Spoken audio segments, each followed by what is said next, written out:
ve kurban bela çeken canim Demetlerin sana alem feda aleyke selam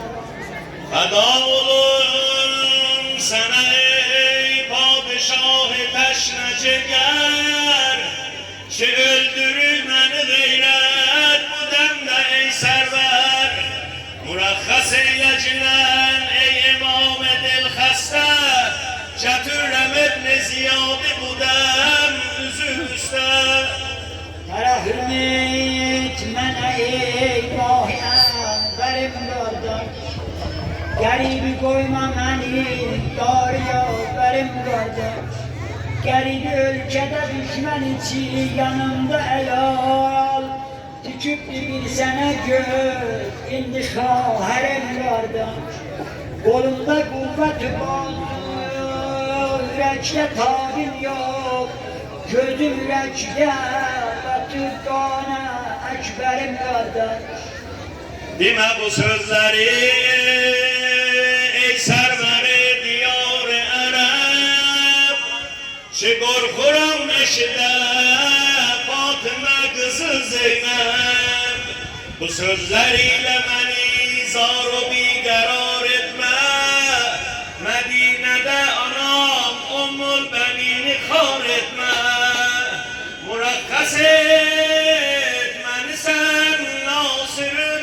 Xuda olsun ki yüz benim kimi kardeş sana feda olsun Nece verim sana ruhsat ki haberim sensen Ebel fessel sipah elemdar leşkerim sensen Beni ehate edin Kerbela'da ehl-i zulüm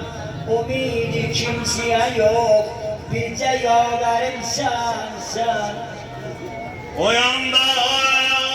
abi ferati kesip düşün sinan Bu yanda ehli heremden çıkırsa behre fegan Sen istirsen açan başın üstüne çetli elem Ben istirem edelem her iki kolu gelem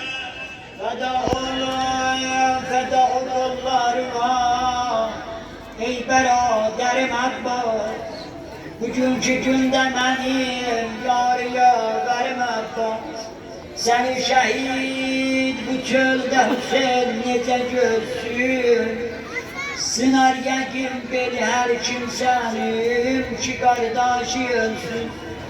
Beni sekine sur ister Beni kebab eder Tutuklu o ciğerim Şeyh istirab eder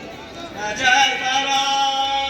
dönüp doğan ey Müslümanlar Ateş salıp beni yapar ey Müslümanlar Dodaklarıma nese gündüz su değli bölürem Düşüp dibi yanar o can ey Müslümanlar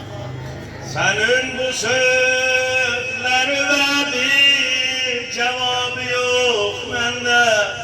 Feda olum sana Abbas'ı kılma şermende Cevap o zahmetiyle açmışam zamanede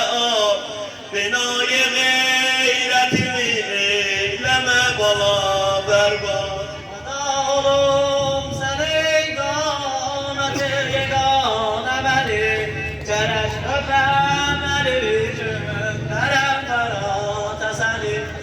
Ne olur kızım bu zamanede